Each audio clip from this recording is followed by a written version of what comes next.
I'm Miranda. And I'm April. This is a True Crime Co. A podcast about everything macabre and mysterious.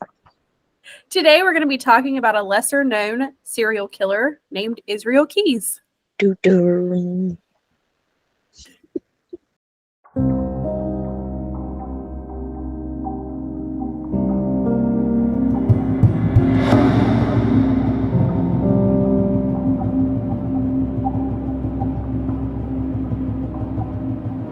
Israel Keyes was born January 7th, 1978 in Richmond, Utah to Heidi Keyes, née Hackinson, and John Jeffrey Keyes.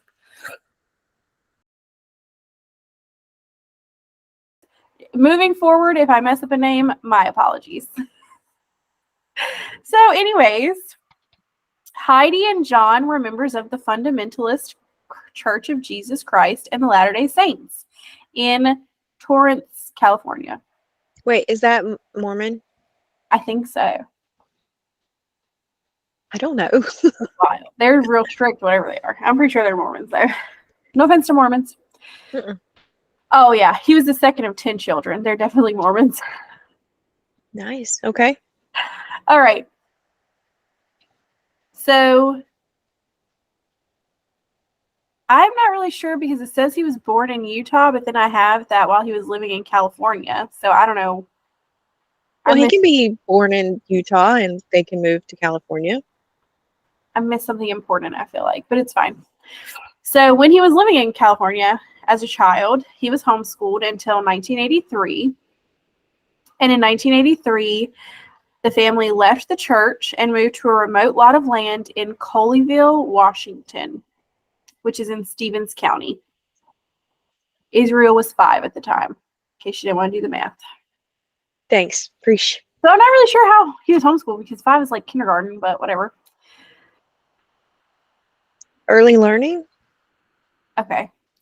The large family lived in a one-room cabin with no electricity or running water. At 12 years old, Keyes took great interest in a militia-based white supremacist anti-Semitic church called the Ark. And this was reported by Maureen Callahan, who wrote American Predator, The Hunt for the Most Meticulous Serial Killer of the 21st Century. Okay. So he was obsessed with guns and would steal them from neighbors, setting fires, and Satanism were other unsettling fascinations. So he's a super white, anti-Jew, fire-obsessed Satanist. There you go. Okay. Exactly. The family, however, attended a church called Christian Israel Covenant Church that taught British Israelism. I don't know anything about that. But I do know that they were anti-interracial marriage and believed it was an abomination. Mm-hmm. Again, super white. I don't know how else to explain it. So this is part of the doctrine that this church had. They believed that Anglo-Saxons were to rule over perceived inferior races. And Keyes later said that they were very militia-like. So kind of like a white supremacist cult kind of deal going on there. Mm-hmm. Love it. Not really. Anyways. Some of the Keyes children, and so this is a little bit later. They're a little bit older now. He's at least 12. So some of the Keyes children were forced to sleep in a tent due to the cabin's small size. And they also had to hunt for food, chop firewood, and work on local farms for income to support the family. Okay. Big I don't know. This was, at this point, the 80s. I feel like I'm talking about somebody in the 1900s. It's weird. This is the 1900s. I mean, like, early 1900s. Anyways. No, just say the 19th century, which would be the 1800s. That's what I meant. Mm-hmm. But that's how it came out. Thank you. So for funsies. For funsies. Okay. For funsies, Keyes would hunt anything with a heartbeat. and he freely admitted to skinning deer alive to his peers at church. Okay, well, that's already concerning.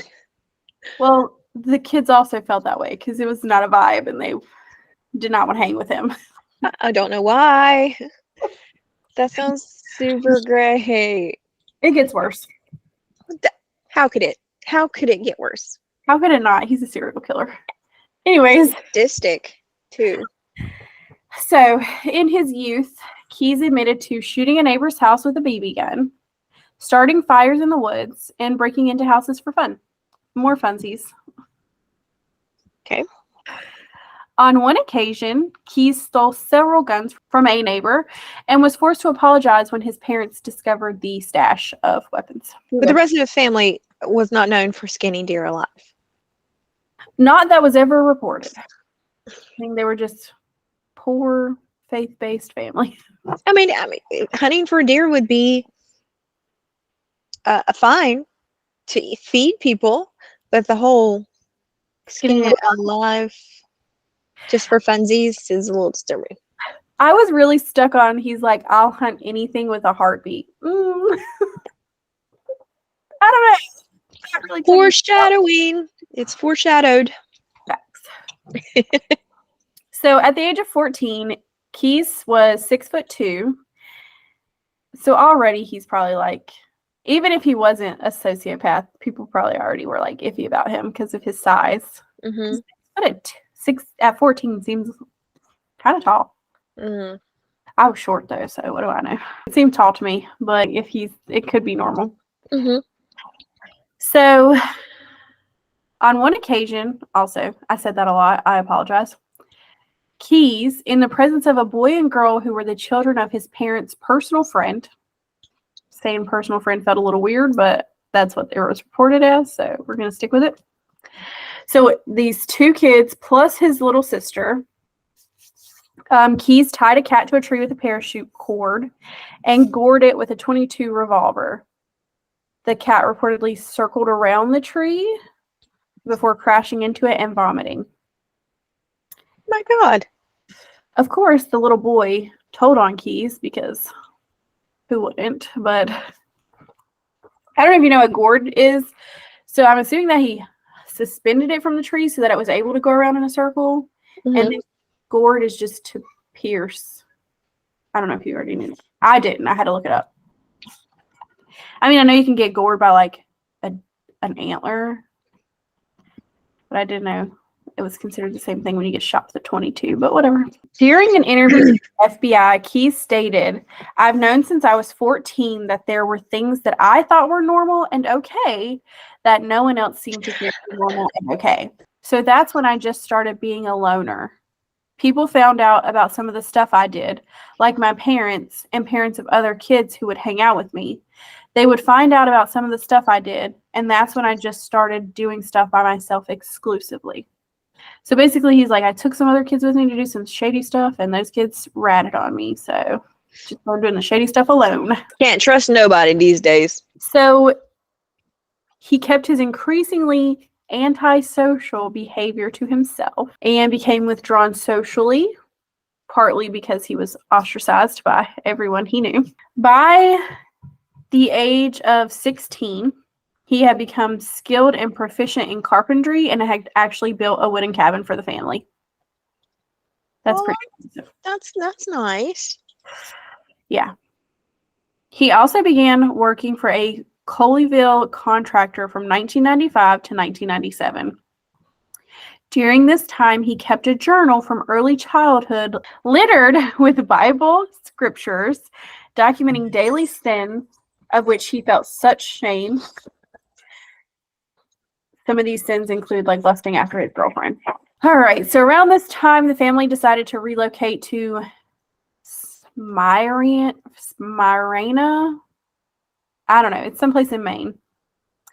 And they collected sap from maple syrup production in a mostly Amish community. Their mother was uber religious, like if you hadn't already guessed.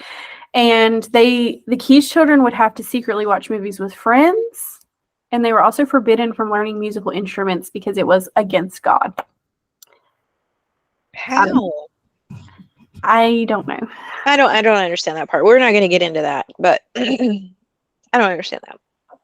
So at some point while they're living in Maine, Keyes abandons his Christian faith. He's like, it's whack. I'm over it.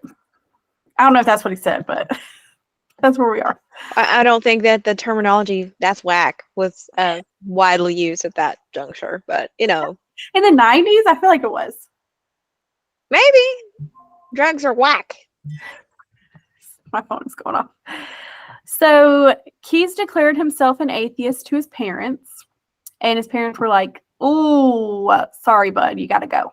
Excommunicated. So they evicted him from the home and insisted that the other 9 children not speak to Keyes anymore. Okay, it's hardcore. It said that his younger siblings, because he has one older sibling, it said that his younger siblings looked up to him, which is kind of scary. Especially since one of them watched him mutilate a cat, but whatever. Yeah. In the summer of 1997 or 1998, it was unclear, Keyes committed a sexual assault on a teenage girl who had been tubing down the Deschutes River in Maupin, Oregon. It's unclear if she ever reported it to the police, which is the date that it occurred is also unclear. So he admitted that he stalked her from the tree line before, trigger warning, very violently sexually assaulting her at knife point. He estimated that she was between 14 and 18 years old.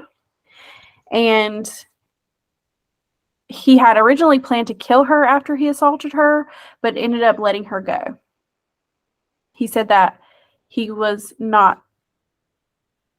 too weak at the time. Okay. This is, however, when his unwritten rule came into being, and that rule is that you only kill away from home, and that's how you don't get caught. I mean, logically, that would be correct. He also, go ahead. Especially if he's already known for being a weirdo. Yeah. So he would also hide the bodies away from the murder scene. So he hunted away from home.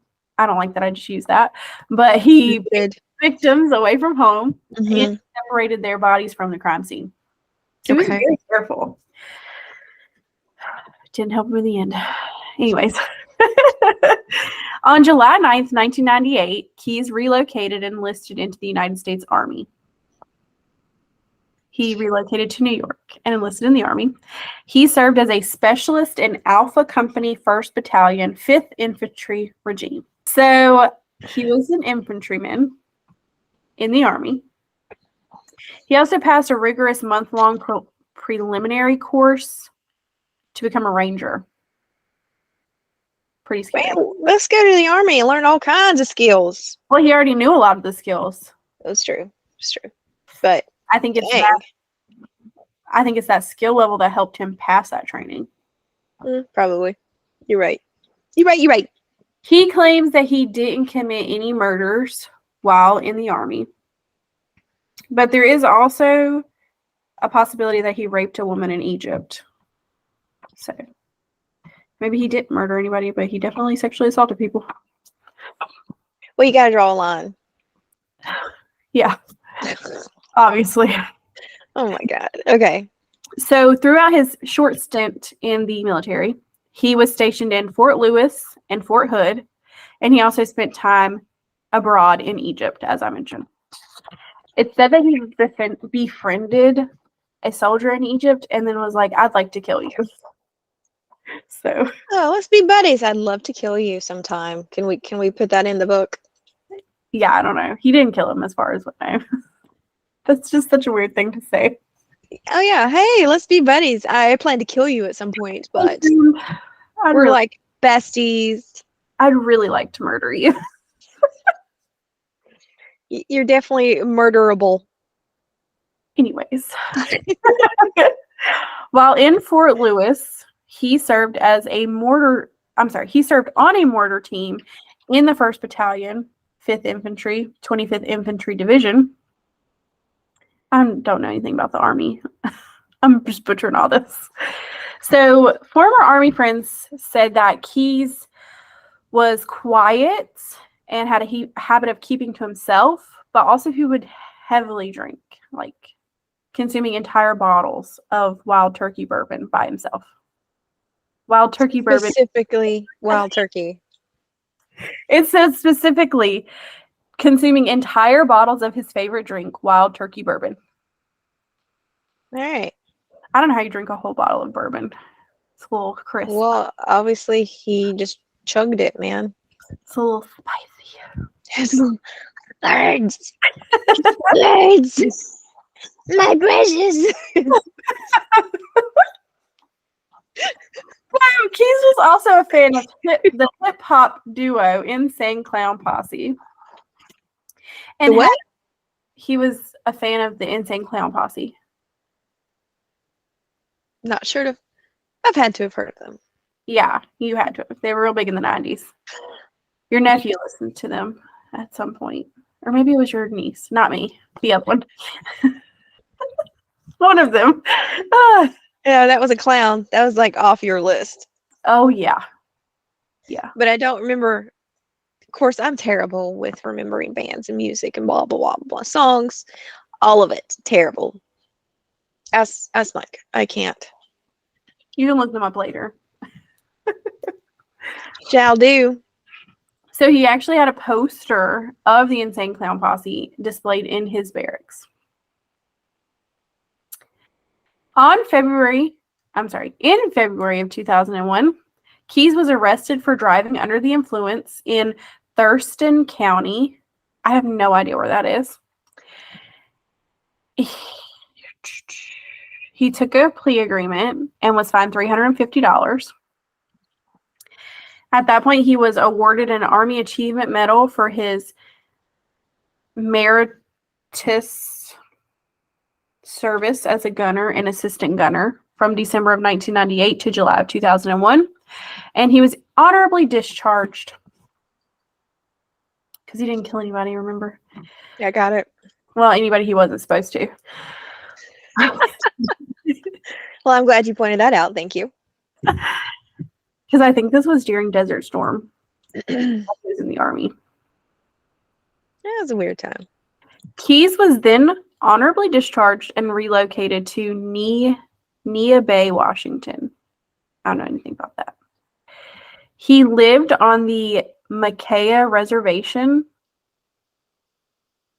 on the Olympic Peninsula. I don't know that he's American, so it's weird that he lived on the reservation. Yeah. It's Yeah.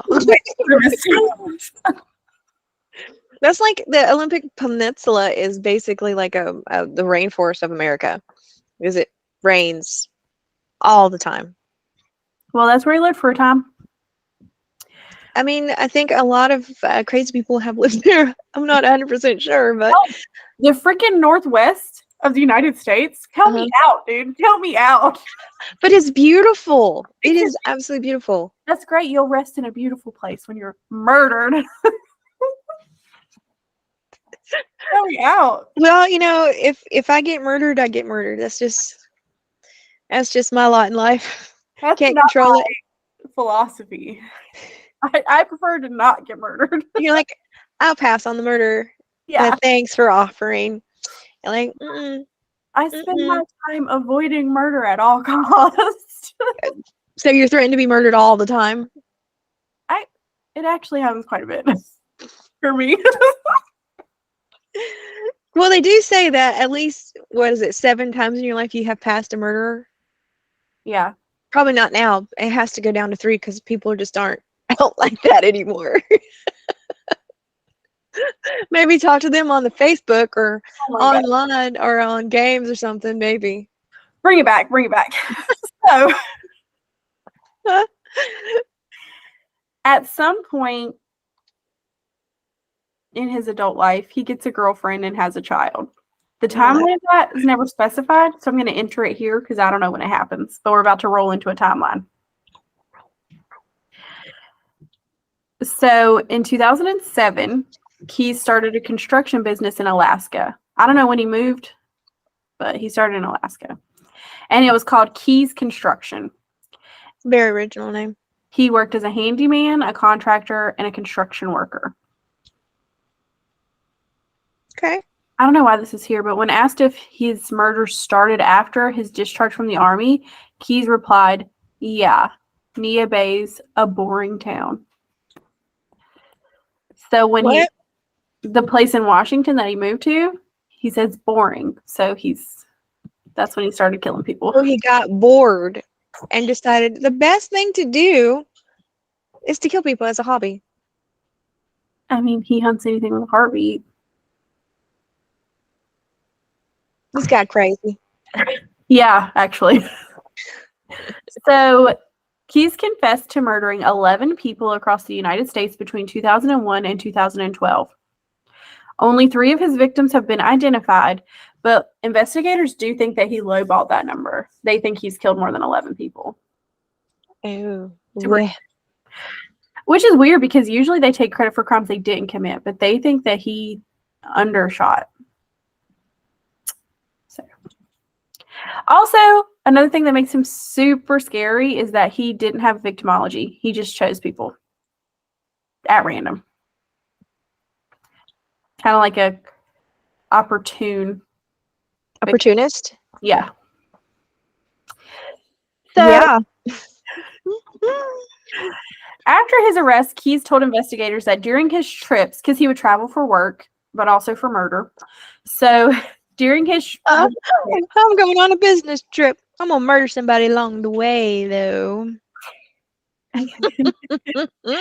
During his business trips, he would craft and bury murder kits. And these murder kits contained, it was literally like one of those orange buckets that you get from Home Depot. Mm-hmm. And inside it would have weapons and supplies to help dispose of victims for future crimes. It was like duct tape, shovels, guns, ropes, Drano, lye.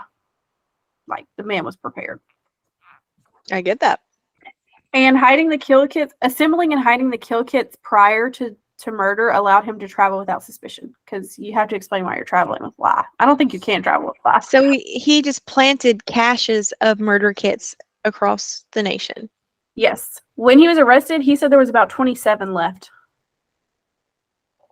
It's like, is that like one per state he did? I don't know. It was just, he just said there's 27 left. I don't know where they were. Now, this was before geocaching, I think, right? What did he do? Just like mark down on a map where he stashed all these? Because, dude, I would be like, wait, where did I put that? Wait. Of course, apparently I would be caught for murdering people immediately. Yeah. He definitely is a little bit more organized than us. That's a little rude. It's not rude. It's true, though. It's true, though. Of course, he has that malicious bone in his body. I don't think we're quite that malicious yet. Never. Not yet, never. I wish they could see your face. You're like, what? That was great. That was great. An FBI timeline showed that Keys took about 36 trips between 2004 and 2012. His travels spanned the entire country, including Hawaii, and there were also trips to Canada and Mexico listed. He took that stuff kind of international, didn't he? Domestic, international. How do you describe that? I mean, it's domestic because it's on the same continent, but whatever. It's all North America, so. North America. Keys, who is suspected of killing 2 teenage girls between 1996 and 1998, told authorities that he did not commit his first murder until 2001. Liar. The identity and whereabouts of that victim are unknown. Because he didn't do it in 2001. He also admitted to committing a double homicide between July of 2001 and 2005 in Washington State. I really find it suspicious that we can't narrow that down. Like, you're so organized that you have kill kits buried across the continent that you can't remember which summer it was. Yeah, dude, where's your diary? You gotta write the journal. He's a little suspicious, that's all I'm saying. He had a journal. Yeah. And he did. He didn't leave a map in there? I don't know. I didn't read his journal. Why not? I'm assuming he had some kind of record or where he buried these things, okay? I guess. Well, I guess he doesn't want to like he just wants to admit to the murders that he wants to admit to. Right. And so they only identified 3, but he hinted at 11 total. So he didn't even give them real hints. So Keyes moved to Anchorage, Alaska in 2007 with his girlfriend and daughter, where he started the construction business we talked about. And as I mentioned, he would often leave to go on work trips, I air quoted, and to visit family who had excommunicated him, but whatever. They were kind of building a bridge. Sure. Wow. So he murdered people in Washington, Vermont, and several other states that were not listed specifically. One of them is Texas. In April of 2009, he abducted a female victim on the East Coast and killed and disposed of her body at a location in upstate New York. That is the only information that was given about her. In June of 2011, Keyes flew from Alaska to Chicago, rented a car, and drove to Essex, Vermont, where he spent 3 days looking for his next victim. Keyes had stashed a kill kit in the area years earlier. And he remembers where that is. He probably has a freaking map. Let it go. I can't. I can't. If you're meticulous, you know everything you have done and you have written it down or something. That's what I'm saying. He knows when he did that double homicide. He just doesn't want to tell you. Mm-hmm. He knows the woman from the East Coast. He just doesn't want to tell you. He's a douche. R.I.P. Anyways. So I guess he died. He does. Spoiler. We'll get to that. That's my theme song. Yep. We're gonna have we will get to that. Maybe something better than that, but whatever. Maybe that'll be our exit timeline. We'll get to that. So, Keyes admitted to breaking into the home of Bill and Lorraine Currier in June of 2011. He abducted them, drove them to an abandoned farmhouse, shot Bill, and sexually assaulted Lorraine before strangling her. He told the FBI that he disposed of the weapon at the Blake's River Reservoir, and they did recover that weapon. And a cache left by Keyes at a nearby location. It's just a cache. It's not a cache. Listen. I don't like that. I'm listening. What, you don't like the word cache? I don't. Cache, isn't the cache the scent thing that stinks really bad? I don't know. It's spelled like cachet, so that's what I said. Yeah, but it's a cache. Let's get into his possible victims. I don't know how many times I had to put a disclaimer. I don't know how to talk or spell. Okay? Oh, same. So, possible victims. The first suspected victim is Julie Marie Harris, a 13-year-old Special Olympics medalist in skiing. Oh, she's a Special Olympics, yes. Isn't that like when somebody has like Down syndrome or special accommodations? Yes. We're going to get to that. Oh my God. Drinking game. We're going to get to that. Shot. You can drink every time I say anyways, and we're going to get to that. Mm-hmm. Do not drink and drive, y'all. Seriously. So, Julie Harris disappeared on March 2nd, 1996, while waiting for a ride to a local church in Coolville, Washington. Her remains were found on April 26, 1997, in a wooded area a few miles away. A cause of death was not determined. Harris was a double amputee whose prosthetic feet were found by the river a month after her disappearance. She was an amputee? Yes, double amputee. I don't know why. Don't ask. Keyes. My mind was in there racing. I was like, what? Keyes was 18 years old at the time, and he lived in the area. He was Wait. questioned. Is this has to be before the Alaska construction movie? Yeah. Yeah, this is 1996. So they still live in Coolville, Washington. Look at you. He was questioned about it in his 2012 arrest. He didn't deny or confirm killing her, but he did make that statement how his first kill was in 2001.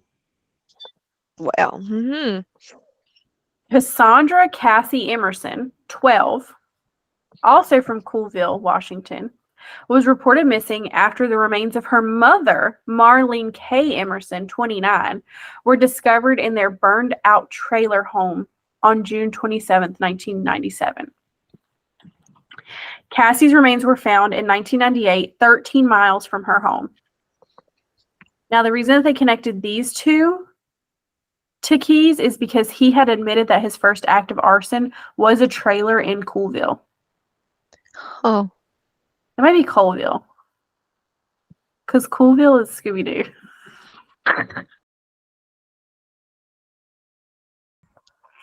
Keyes admitted to investigators that he had killed 5 people in Washington state and was the subject of an active investigation by state police and the FBI, the Federal Bureau of Investigation. He claimed to have either buried or submerged a victim in a lake in Nebe, Washington, sometime between July and October 2021. I'm sorry, 2001, not 2021. He was dead. you're gonna get to that. We're going to get to that. A body was found, but the death was ruled accidental. He also confessed to a double homicide of the young couple that we talked about earlier. He said that he beat the man to death and the female was strangled, and he buried both of them. He also said that between 2005 and 2006, he had killed 2 more victims who were both killed separately. One was dumped in Lake Crescent, Washington. Okay. Let's see. He did not have any felony criminal record in Washington, but he had been stopped on 2 occasions for minor driving infractions. In 2012, authorities identified a possible victim known only as Lewis County Jane Doe, who was a woman found in Peterman Hill, in the Peterman Hill area of Morton, Washington, in April of 2011. In 2022, the victim was formally identified, but her identity was never released to the public. Yikes. So they think that that is connected to Keyes, but there's no way to know that. Keyes also confessed to at least 1 murder in New York State. In late 2012, authorities had not determined the identity, age, or sex of the victim, or even where the murder had occurred. So I don't know what we're doing with that. Keyes is a suspect in a series of 2007 crimes by the Boca Killer near Boca Raton, Florida. The first case in the murder series was that of Randy Ann Maltese Gorenberg, 52, who on March 23, 2007 was abducted from the Boca Town Center Mall parking lot. Within an hour, her body, with 2 fatal bullet wounds, was dumped in a different location. Wow. Okay. The second crime was the kidnapping of an unidentified woman who claimed she and her toddler son were abducted from the same shopping mall parking lot on August 7, 2007. The kidnapper wore a mask and sunglasses. The victim caught a glimpse of his face and described him as tall, athletically built, with long hair, which generally matched Keyes' description, but there's no hair color, so that's weird. The woman was released unharmed after the assailant forced her to withdraw cash from an ATM teller machine. Third Boca case. Wait, that's not his MO. Well, it does say that he burglarized and robbed people in banks. Okay, I guess he was that. Okay, I mean, he just went across the board to make himself Untraceable? untraceable, or harder to trace, rather. Yeah, it really was just a stupid impulse mistake that got him caught, to be honest. Well, I'm glad he had an impulse to make a mistake. Oh, yeah. Randy doesn't really fit his MO either. 2 bullet wounds, but he did use a gun if they became too combative, so I guess it could. Yeah, see, I guess that's one reason it's so hard is it just doesn't fit the normal profile that they would look at He had for.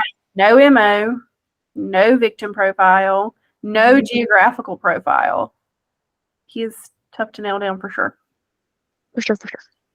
The third Boca case was the murder of Nancy Bochico, 47-year-old, and her 7-year-old daughter, Joey Hosser. It's hyphenated, but I'm not trying that B name again. They were found fatally shot in their vehicle at the Boca Town Center Mall parking lot in December of 2007. Okay. So those three to me don't really fit his MO. No, not at all. But he doesn't have one really. But typically he sexually assaults the women. So how is he not getting caught with the sexual assaults? I mean, are they doing rape kits? Maybe he's using a condom. I don't know. Maybe. Authorities believe Keyes may have murdered 48-year-old Deborah Feldman, a prostitute with alleged substance abuse issues, after discovering that he had frequently searched for her missing persons case on his computer shortly before his arrest. So that's something that they found on his computer too, is that he searched up missing persons cases, and that's how they kind of have connected him to other cases. Oh, I don't know. all right. Feldman was last seen at her apartment in Hackensack, New Jersey on April 8th, 2009. Her body was never recovered. And federal agents showed Feldman's image to Keyes, and he hesitated, but said, I don't want to talk about her yet. So he did it. It was suspected that Keyes buried her near Tupper Lake, New York. In May of 2011, Madison Geraldine Scott was last seen during the early morning hours at Hogsback Lake near Vanderhoof, British Columbia. After attending a party at a campsite, her remains were found May 2023. Hogsback Lake is a 33-hour drive from Anchorage, Alaska. How many hours? 33. And he drove that? I don't know. He did travel a lot for work. And it says that he chose his victims by how unlikely it was that they would be linked to him. He said, on one occasion, I would let my victims come to me in some remote location. What was he doing? Putting an ad in the paper? And he traveled to Canada extensively. When he was asked whether he killed anyone in Canada, he said, Canadians don't count. Oh. He's kind of a douche. Wow. Canadians don't count. So Key's last confirmed victim was 18-year-old Samantha Koenig, a coffee booth employee in Anchorage, Alaska. I thought he said he didn't murder at home. This is the impulse kill. Keyes kidnapped Samantha from her workplace on February 1st, 2012, took her debit card, sexually assaulted her, and then killed her the following day. We're going to dive deeper into that in just a second. So the last suspected murder was a 58-year-old James Jimmy Lamar Tidwell Jr., an electrician who disappeared in Mount Enterprise, Texas on February 15th, 2012. He was last seen at 5:30 a.m. after he finished working the night shift. During a bank robbery in Texas on February 16th, 2012, the culprit, who is believed to be Keyes, wore a white hard hat similar to Tidwell's. Tidwell's hair also resembled a dark-haired wig worn by Keyes during the robbery. So he'd even disguise up. While interrogated, Keyes stated that his wig was in fact human hair. He did wear a disguise. Unless it's synthetic, most wigs are human hair. When asked where he had obtained the human hair, Keyes refused to elaborate, but said, you don't have to buy real hair to get real hair. So the wig that he wore and the hard hat that he wore resembled that of Tidwell's hair and hard hat. So they believe that he scalped him and robbed a bank with his head. Do you wear sunglasses? They always wear sunglasses. I don't know, but they couldn't positively identify it as Keyes, so he obviously obstructed his face somehow. Man. Yay. I'm glad I don't work in a bank anymore. That's all I got to say about that. So, let's talk about Samantha, the victim that ultimately led to Keyes' arrest. Okay. February 1st, 2012, 18-year-old Samantha was finishing up her shift at the Common Grounds coffee stand in downtown Anchorage, Alaska.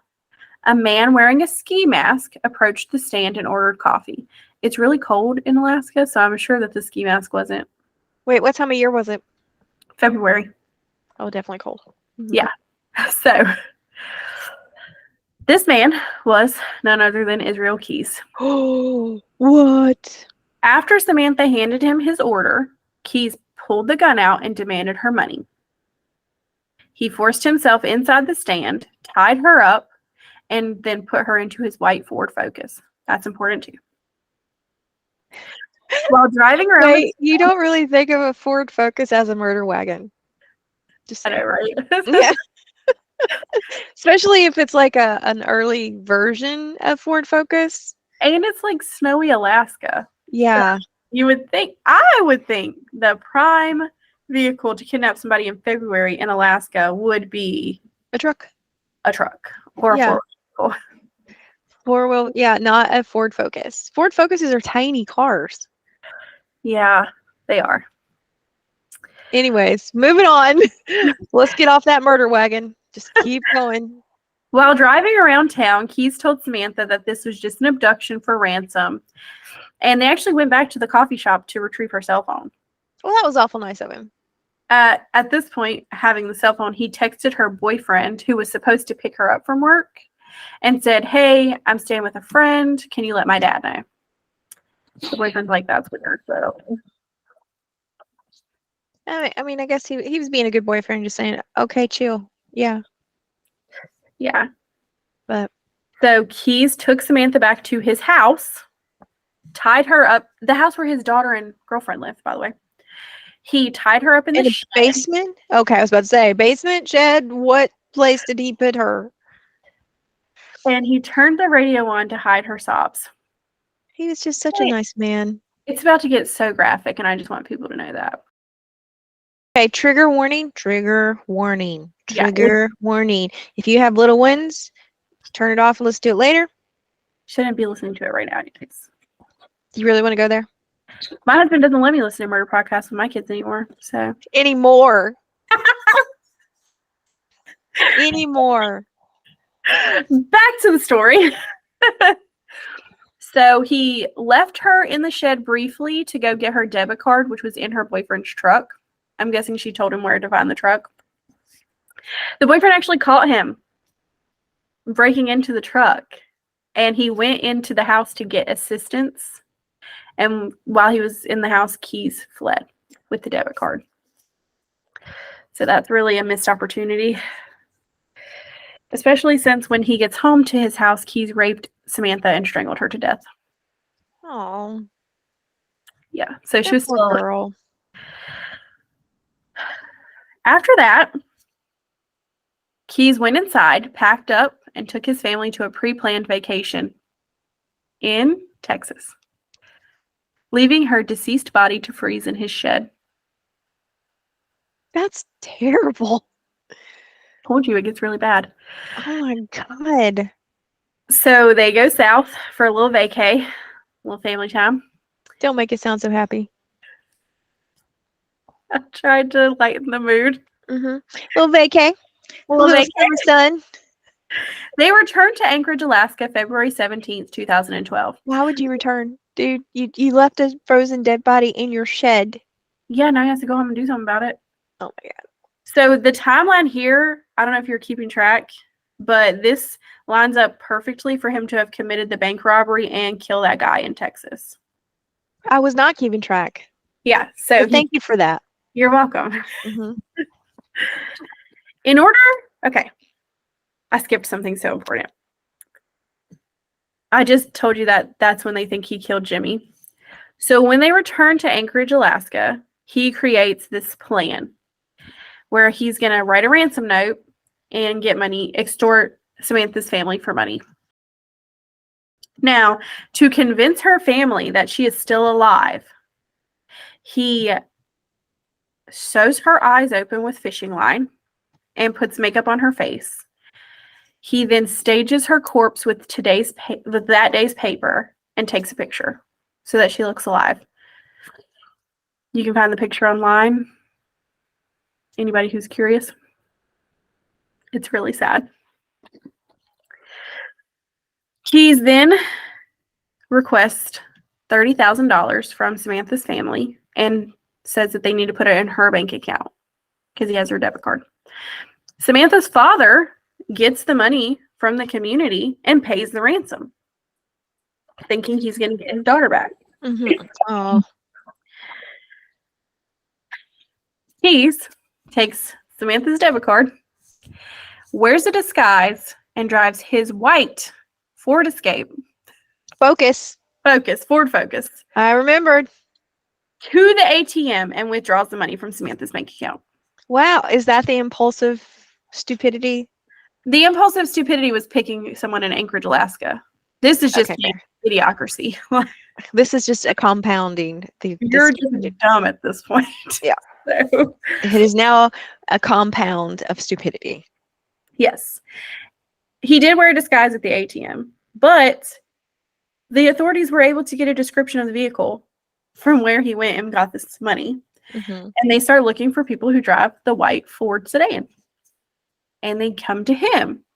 And when they catch him, they find Samantha's debit card, her driver's license, and the disguise he used at the ATM inside his car. It drives me freaking bonkers. Mm-hmm. So Mm-hmm. initially, he's not cooperative at all with investigators. 7 months after his arrest, he decides to cooperate, and he lets them know that he will give them information, but he does not want the press to have his story because he does not want his daughter to read what he's done to his victims. Well, then you shouldn't have done it, bro. Right? Yeah. You should not have done it. Don't do the crime if you can't do the time. He confessed to 3 murders, multiple robberies, multiple instances of arson, and hinted at 11 murders in total. And part of the hinting is that he drew 11 skulls in his little journal or whatever. The cryptic journal that doesn't have a map. Maybe it was a cryptic map. Ooh. So he's sentenced to jail. I don't know how long. I'm assuming a long time. I couldn't see the sentencing information in the sources that I had. Well, hopefully he got like 20 life sentences without the possibility of parole. It doesn't matter because... So he was arrested in February. In December 2nd of 2012, in his cell, Keys slit his wrist and hung himself by his bed sheets. I guess the wrist wasn't working fast enough. He probably didn't do it right. Probably not. He probably did. Never mind. I'm not going to say that because that's too much information. But, I mean, I really, insensitive as it may be, it's great that he didn't make us support him as he is in prison. Well, you're going to love this then. Okay. On December 10th, 2012, Keys' mother Heidi and 4 of his sisters attended a funeral service for him in Deer Park, Washington. The pastor, Jack Gardner, began the service by stating, "He is not in a better place. He is in a place of eternal torment." And they're supposed to be like all positive and stuff when they do the memorial services, you know? Everybody gets up there and says, "This is salt of the earth." Everybody liked him. Except He's for like, when he was weird. "Homeboy is in hell." Okay. Eternal damnation for this man. He's like in the 7th circle of hell. I'm I not don't know gonna which lie one to was you, bad. Your son sucked and he's burning. Yeah, we hopefully he was wrapped in the package delivered in front of Beelzebub personally by somebody. Hitler. Somebody. Him and Hitler are like BFFs now. Oh my God. So man, he's something. He's not a vibe. No vibing on that one. Definitely not flame. Yeah, if you want to know that little stab, you have to see a previous episode of ours. American Dreams, The Missing Future. Nicole Silvers. Listen to it, you'll figure out the reference there. Well, that's all I have. Really. Well, that one was something, man. He was like, this is nationwide and Canada, continentally diverse. He said. All I know is that Israel Keys scares the shit out of me. Well, I hope no one ever decides to follow his lead. You know what? I would be nervous with you saying that, but we really don't have a big following at this time, so it's not so bad. He's dead, first off. And secondly, it's terrifying. You have the forethought to bury kill kits years before for when you come back and decide to pick a random person to murder? That is not kosher. How is murder in general kosher? It's not, but that's really not kosher. It's like he had a murder playbook. He was like, okay, this time I'm going to choose this state, and I have my murder kit in this spot that nobody's know.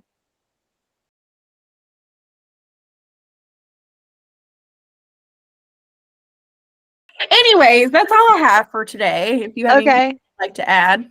All right. Well, no, I don't have anything to add. This one was definitely a roller coaster of what the F's. And no, definitely murderers are scary dudes, people. I can't say just dudes because there's women serial killers, man. Yeah, but mostly men. And there's children serial killers, crazily enough. Yeah, it's really sad. We'll probably do one eventually.